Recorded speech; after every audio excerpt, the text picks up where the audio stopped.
Irmãos, nós estamos aqui, a lição tem profecia e vamos pedir que o Espírito Santo nos ajude a compreender o foco da lição. Os homens lá no ano 500 antes de Cristo demonstraram coragem, confiança em Deus, a fornalha acesa, e eles permaneceram o quê? Fiéis. 500 anos depois, arredondando novamente, irmãos, perseguição, gente morrendo, cortando a cabeça, prendendo, e eles permaneceram fiéis, confiando em Deus e confiando que alguém estava no comando, e eles não se acovardaram. E a lição, irmãos, agora, no final do conflito, nós vamos ter também perseguição. O Apocalipse termina falando de um capítulo também semelhante aos do passado. E aí a lição faz um apelo. Deus não nos deu o espírito de covardia, mas um espírito de coragem, confiança. Então, irmãos, a lição da semana passada já deu um toque nesse assunto. A gente não deve ficar olhando para a perseguição, não devemos estar preocupados com caverna, fuga, como é que vamos comer, como é que vai ser esse momento. Deus nos convida para olhar para cima, confiar nele, irmãos, independente das coisas que vão acontecer. Então esse é o convite de Deus para a igreja nesse momento, nesse final de conflito. Vamos então pensar lá, 500 anos antes de Cristo.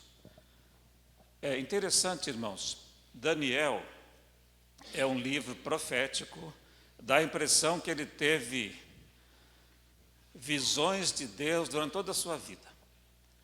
Daniel 2, Daniel estava com 20 anos de idade. Deus deu uma profecia, mas ele comunicou a quem? Nabucodonosor, não foi com Daniel. Irmãos, Nabucodonosor, vamos imaginar, irmãos, a maior potência da época. Em 612, Nabucodonosor, com a sua potência, ele conquistou Nínive. Agora, Nínive pertencia, eles eram os comandantes de Nínive. Em 609, 3 anos depois, ele conquistou a Síria. Agora, Nínive e a Síria estavam sob o comando Babilônia. Em 604, 5 anos depois, eles conquistaram o Egito. Nínive, a Síria e Egito fazia parte agora, eles eram os comandantes, Babilônia que dominava Nabucodonosor como rei, né? Em 586, 597, 605 foi Judá. Então, irmãos, Nínive, Assíria, Egito, Judá, todas as nações que poderiam oferecer algum problema para eles estavam sob o comando deles. Então, irmãos, neste contexto, Nabucodonosor ele diz o seguinte, né? Não tem mais para ninguém, né? Não tem nenhuma nação que possa oferecer resistência. Irmãos, todas as armas da época estavam nas mãos deles, os exércitos todos nas mãos deles. Então, irmãos, como é que estava a cabeça dele? Vamos fazer uma imagem de ouro, né? Ele tinha recebido a informação de Deus que o reino dele iria passar. No momento ali, quando Daniel diz para ele, né, que seria Babilônia, Medo-Pérsia, Grécia, Roma, que do ouro até o barro, né? Na hora ele aceitou, ele diz, louvado seja Deus, né, tem um Deus acima de mim. Mas logo depois o diabo colocou no ouvido dele, né? Pense bem. Tem alguma nação ainda que possa oferecer perigo? Não. Tem alguém que possa ter mais armas e exércitos do que eu? Não. E aí, irmãos, ele disse, olha, eu construí, eu venci Babilônia, Nabucodonosor. Irmãos, e aí, o diabo colocando, ele disse, eu vou esquecer o que Deus disse para mim e vou fazer uma estátua toda de ouro, para minha glória e meu poder. Irmão, se você ver a altura dessa estátua, está ali a altura, as dimensões da estátua, numa planície, e aí diz que ele convidou todos os homens importantes do seu reino, os de Nínive, do Egito, da Síria. Ele convidou todos, prefeitos, governadores, toda a elite do seu grande reino. Ele convidou para esse momento de inauguração, dizendo, não tem para ninguém, agora vamos adorar essa imagem. A lição citou, né? Eu, né? Eu serei semelhante ao Altíssimo. Ele disse, não, Deus tinha dito que seria diferente, e ele foi contra aquilo que Deus disse. Irmãos, todos aqueles que estão contra Deus, deixando Deus de lado, irmãos, vai bater com a cara no muro. Irmãos, essa é uma realidade. Decida estar confiando nele, se humilhando perante ele e confiando que ele está no comando. Não siga pelos teus caminhos, pela tua vontade, irmãos, não vai dar certo. Nabucodonosor teve que aprender essa lição, irmãos. Tá. Então, irmãos, outra coisa. Quando Daniel deu essa explicação para o rei, ele estava com 20 anos. Agora, Daniel vai ter a sua primeira visão em Daniel 7. Quantos anos vocês acham que ele tinha?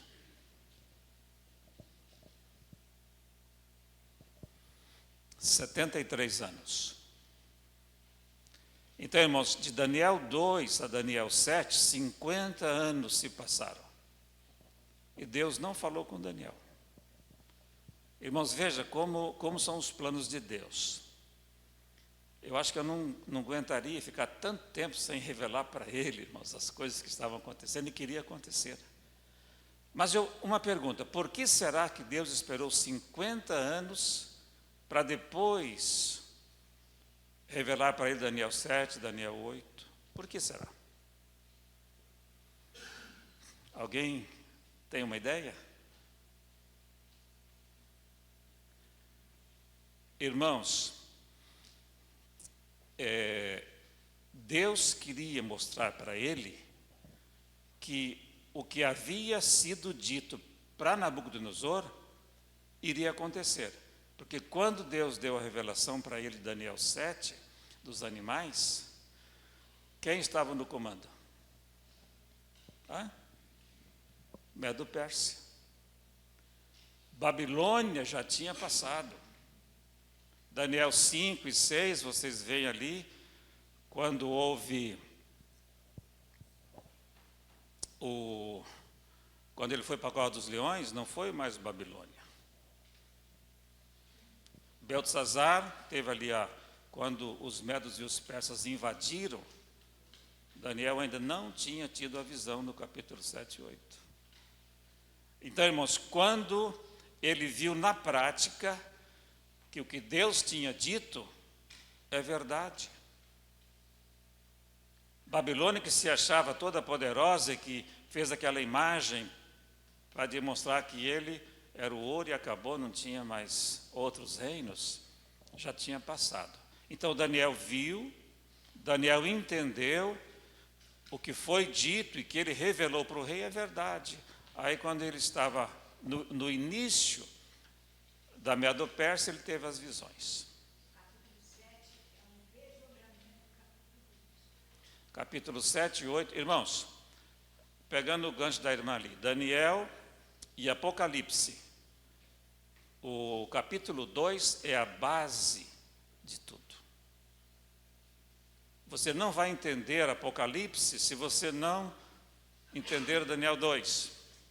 Por que surgiu tantas coisas aí sobre Apocalipse 17, né? Alguém levantando aí, pregando coisas que a igreja não aceita. Irmãos, é só voltar a Daniel 7, Daniel 2, que nós vamos entender, irmãos, Apocalipse 12, 13, 17, 18, todo esse contexto está em Daniel 2. Isto é o historicismo, a lição falou, né?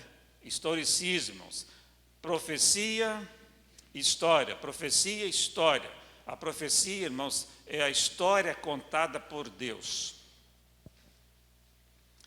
E nós sabemos que, por exemplo, como que um pastor, tivemos na festa ali de São João, né? Eu tive lá na abertura, um culto de gratidão, vários pastores falando, né?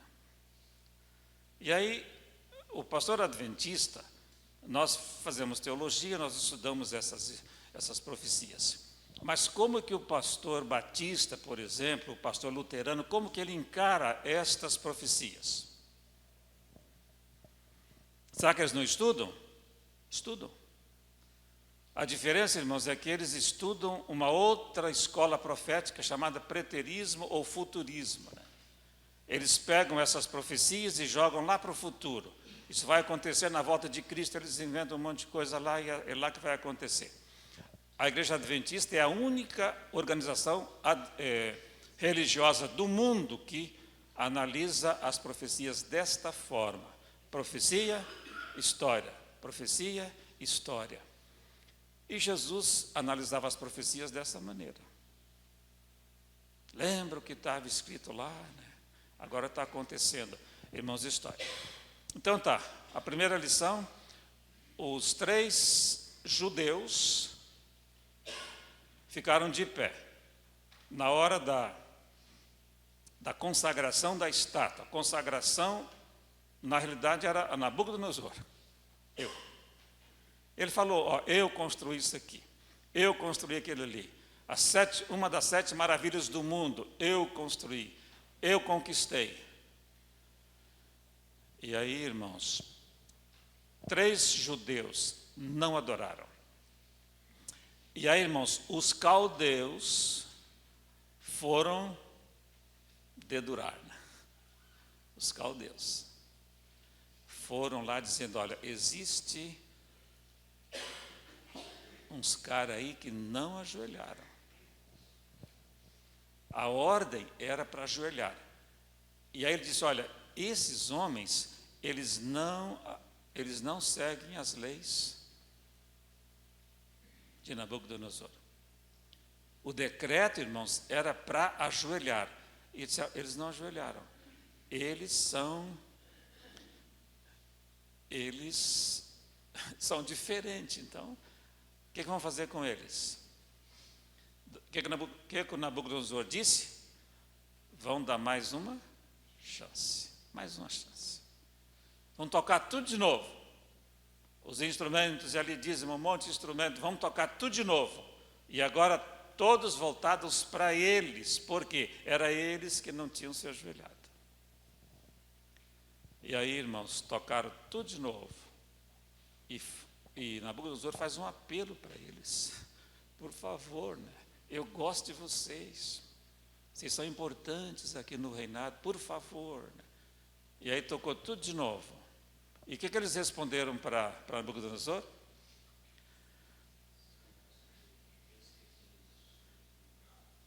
Ele nos livrará. Se não, vamos ficar fiéis. Irmãos, esta é a coragem que Deus espera da sua igreja agora no final dos tempos. Decreto de morte também. E Deus espera que nós estejamos olhando para cima, confiando nele, sabendo que todas as coisas estão sob o seu comando e ele vai cuidar de nós. Então, irmãos, esta foi a primeira história que tem conotação com o tempo final. Aí, irmãos, a lição falou também da igreja cristã primitiva. Antes disso, irmãos, o sinal da besta, né? Nós temos ainda esse gancho aqui na parte de terça-feira, né? Adorando a imagem novamente. Então, irmãos, tem um pedaço de algumas histórias que eu queria contar aqui rapidamente. Veja como que Roma teve a sua estrutura para começar a perseguição que ela teve aos povos no seu tempo. Juntando igreja com quem? Com o Estado. Então, irmãos, olha, eu copiei aqui alguns versos. Em 502, um rei chamado Clovis, nessa época, Constantino já tinha se convertido, o Império Romano já estava se transformando em poder papal. Houve ali, irmãos, quase 200 anos, essa mudança do Império Romano que reinou durante tanto tempo, as pernas de ferro da estátua de Daniel 2. E aí, depois, irmãos, Daniel 2, Deus disse que ia mudar agora para o próximo, que seria as pernas de ferro, no Império Romano. Irmãos, desde uns 150 anos antes de Cristo, até o ano 300 e pouco depois de Cristo, quem dominou? O Império Romano. Matando Jesus, irmãos, e perseguindo a igreja cristã primitiva sobre a perseguição do Império Romano, irmãos, do Império Pagão e tudo. Agora chegou no ponto, irmãos, que ia mudar. Daniel 2 e Daniel 7, agora Daniel 7 e 8, Deus está esmiuçando para Daniel 2, né? Então Deus disse, vai ter o leão, o urso, o leopardo, né? Mesma coisa da estátua, só com ilustrações diferentes. E agora, irmãos, diz que teve uma ponta pequena que saiu de um deles, e esta ponta foi crescendo e tomou conta. Como foi o início? Lá pelo ano 500, né, tinha um tal de Clovis, que era o rei das tribos bárbaras. As tribos, os povos estavam tentando invadir o Império Romano e Roma estava se defendendo e tinham esses povos como inimigos, né, estavam querendo persegui-los e de repente um rei dos francos, dos bárbaros que estava sempre querendo invadir o Império Romano, este rei casou com uma mulher chamada Clotilde, e ela era católica, uma rainha. Irmãos, Daniel já tinha recebido orientações que ia ter muitos casamentos ali para... Ele casou com essa mulher, irmãos, e o Papa na época, né, ele gostou da história. Ele disse que o que nós estávamos precisando era o poder das armas, para a gente poder conseguir os nossos objetivos. E aí, irmãos, ele disse o seguinte pensamento: o Senhor proveu as necessidades da igreja, por conceder um defensor, um príncipe armado com o capacete da salvação. Seja sempre para a igreja uma coroa de ferro, e a igreja te concederá as vitórias. Então, irmãos, união da igreja com o Estado. A igreja queria cumprir os seus propósitos, ser a maior, um poder, não só religioso, né, mas ele queria que todos fossem sujeitos e aceitassem as suas doutrinas. E agora, quando veio esse Clovis, ele disse: esse é o homem. Então você vai, a coroa de ferro, né? Você vai, quem não aceitar, vocês matam. E aí ele disse: olha, você vai ser vitorioso porque a igreja vai te conceder esta bênção. E aí, irmãos, as cruzadas vieram por ali, e quanta gente morreu, né? A igreja perseguindo, matando. A igreja se uniu com o Estado. E, irmãos, no final não vai ser isso também? Esta situação, lá, a Idade Média que conseguiu ali, quando a ponta pequena surge, irmãos, é uma ilustração do que vai acontecer agora no final. A igreja está onde? Roma. E onde está o poder político? Estados Unidos. Irmãos, vocês têm acompanhado ultimamente as histórias da lei Magnitsky? Vocês têm acompanhado? Irmãos, onde que está? Já tem uma lei que pode sancionar qualquer parte do mundo, qualquer pessoa, qualquer parte do mundo. O Michelson Borges gravou um áudio, sobre esse assunto. Então, irmãos, será que não está mostrando para nós que o Apocalipse é verdade? Uma nação política, antes era cordeiro, Cordeiro com chifre, mas a boca de dragão. Irmãos, se acompanharmos a história, nós vamos ver, irmãos, que a Bíblia está certa, irmãos. Apocalipse, como termina o conflito, irmãos, está diante dos nossos olhos. Qual é a maior potência mundial? Estados Unidos. Tem gente que eles querem que seja lá para o Oriente, Rússia, China.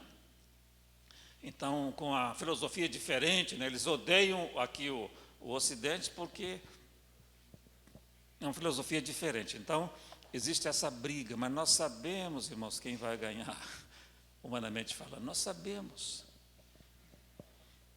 Os Estados Unidos, eles se consideram a maior potência do mundo, e eles falam, Eu estive por lá, irmãos, e a gente, como brasileiro, você é olhado assim, Eles olham para baixo, Eles se consideram assim. Eu tive aulas no mestrado com vários americanos, irmãos, e na cultura deles,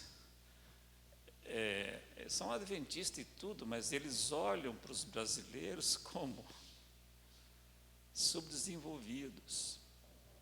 Então, eles têm esse orgulho de ser a maior potência do mundo, de ter os melhores exércitos do mundo, as melhores armas. Mas, irmãos, está aqui na Bíblia. O final vai ser este. Esta potência mundial, a Bíblia diz que ele vai dar a mão para quem? Papado. Roma. Eles vai dar a mão, vai se unir, e aí vem a imagem da besta, E aí, irmãos, os mesmos decretos que teve lá no ano 500 a.C., no ano 30, o primeiro século depois de Cristo, a mesma coisa vai acontecer agora. Igreja se unindo com o Estado. E aí o que vai dar? Decreto. Perseguição. A igreja cristã primitiva, irmãos, eles decidiram assustar os cristãos que estavam começando, matando, prendendo, degolando, crucificando, irmãos, fazendo tudo para deter os planos de Deus. O diabo por trás, irmãos, de homens, de reis e de governadores, por trás, irmãos, para incitar o ódio, os caldeus, dedurando, os judeus. Tem um povo aí que não, que são diferentes, eles desobedecem às nossas. Como? Mas é uma história de sangue. Mas vamos ao exemplo maior, que é Cristo. Qual foi, irmãos, a reação do mundo de Satanás? Ele diz que esse mundo é dele. Qual foi a reação com respeito a Jesus Cristo? Alguém que curava, que abençoava, que só fazia o bem. crucificam. Cospe no rosto dele, né? E aí, irmãos, a lição citou o sábado como um dos motivos de ódio desse povo com respeito a Jesus. O sábado, a lição citou dois contextos, né? Sábado. Nós queremos matá-lo, vamos procurar um jeito de matá-lo, porque por causa do sábado. E nós não sabemos, irmãos, que no final vai ser assim. A pedra de toque para essa perseguição, para as fogueiras se acenderem novamente, nós temos a informação, é o sábado. O dia que aponta Deus como Criador, um dia que foi separado pelas leis de Deus para termos um momento de encontro com Deus, santificar o sábado. Falando nisso, irmãos, eu pergunto, você tem dado atenção para o sábado? Que horas que foi o pôr do sol ontem?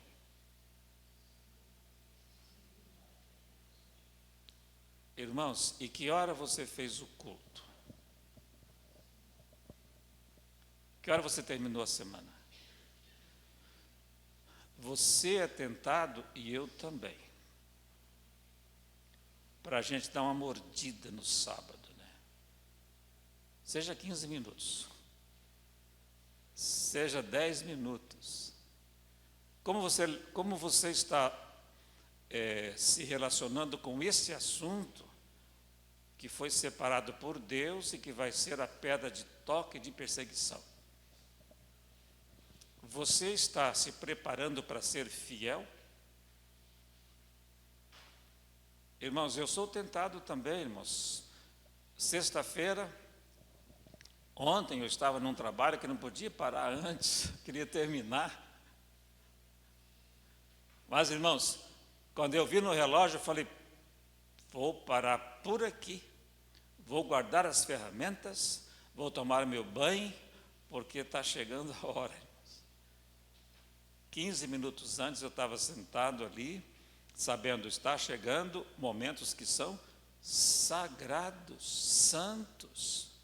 Este assunto é sério, irmãos, nós não podemos estar agindo como se fosse uma tradição aí, a gente não tem esse sentimento de santidade, irmãos. E essas 24 horas vão ser a pedra de toque, irmãos, o ódio, porque nós não estamos guardando um dia que foi colocado pelo homem. E durante o sábado, a Bíblia fala, seus pensamentos, né, suas palavras devem ser santificados, devem estar voltadas para cima. Nós somos tentados, irmãos, para conversar qualquer assunto no sábado, e eu também.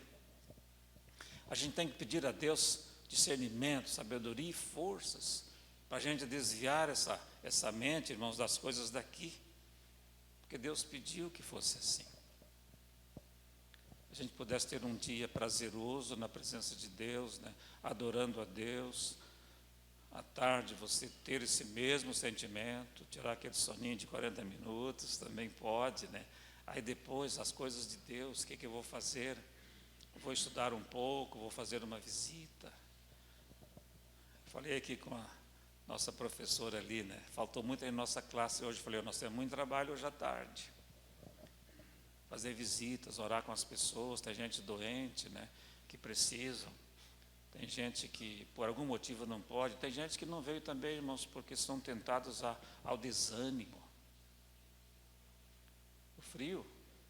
Ela está falando aqui, muita gente está com frio, quis ficar debaixo da coberta. Irmãos, vai ser a pedra de toque.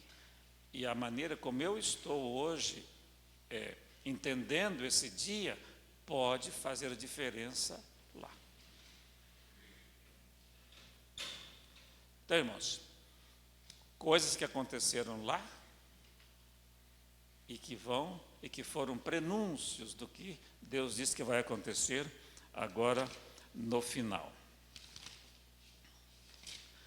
E falamos sobre o sábado, né? Irmãos, agora um pensamento de Ellen White aqui. Sexta-feira, em todos os tempos, Deus tem usado anjos para socorrer o seu povo. Então, em todos essas profecias que nós estudamos aqui, irmãos, mensageiros celestiais foram convidados por Deus para vir aqui para amparar, proteger. Ela diz aqui, olha, vieram como homens, vieram com roupa de peregrinos, apareceram em forma humana, repousaram como se estivessem cansados sobre os carvalhos ao meio-dia, aceitaram hospitalidade nos lares humanos, agiram como guias aos viajantes surpreendidos pela noite, acenderam com suas próprias mãos o fogo do altar, abriram as portas dos cárceres, libertando os servos de Deus, revestidos da armadura do céu, vieram para remover a pedra do túmulo do Salvador. Muitas vezes aparecem em forma humana nas assembleias dos justos. Eles visitam também as reuniões dos ímpios, assim como foram em Sodoma, para fazer um relatório das suas ações e verificar se passaram dos limites da paciência de Deus. O Senhor tem prazer na misericórdia e, por amor aos poucos que realmente o servem, restringe as calamidades, prolongando a tranquilidade das multidões.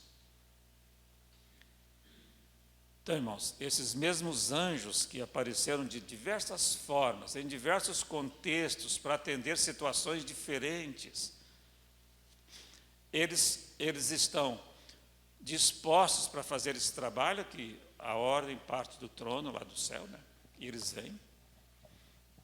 E interessante que eles também estão presentes nas reuniões dos ímpios. Deus disse, vão lá ver se realmente o clamor que está chegando a mim, vão lá ver o que estão fazendo. Então, irmãos, eles fazem um registro, né? Eu acredito que eles têm muito trabalho em Brasília para fazer registro, né? Nas reuniões dos ímpios. Pessoas que não querem nem que citam a palavra de Deus, que odeiam as leis de Deus, irmãos. Pessoas que estão lá e querem queimar a Bíblia, se pudesse eles queimavam, né? Então, os anjos, Ele está nos protegendo. O Doni fez uma viagem essa semana, né, com a família, e quarta, quinta e sexta. E eu estava tranquilo, orando, Senhor, o Senhor sempre tem enviado anjos, o anjo do Senhor se acampa ao redor do que os teme e os livra. Falei, cuide dele, né, na ida, na volta. Eles existem. E eles, irmãos, são os mensageiros. Quantas vezes mensageiros para salvar, usar pessoas para salvar outros. Então, eles têm essa função. Irmãos, e neste final de conflito, quando as profecias, lá de Daniel 2, as profecias que vieram, Apocalipse 12, 13, esse momento final, a lição diz, não vamos olhar para as coisas ruins, elas são necessárias, vamos olhar para cima e confiar naquele que está no comando, que está protegendo. Irmãos, nós sabemos quem serão os vitoriosos. Nós estamos escolhendo se queremos participar desse grupo de vitoriosos ou nós estamos... Maria vai com as outras, né? Onde tiver a maioria, eu estou lá, né?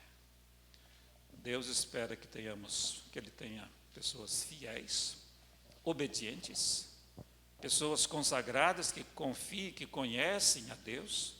Então isso está incluído devoção, estudo da Bíblia, estudo dessas profecias, irmãos, e crescimento espiritual, reavivamento, só acontece, irmãos, com o estudo da Bíblia, com oração, para que a igreja cumpra, que você participe desse grupo de vitoriosos que vão estar com Jesus, cantando o cântico da vitória.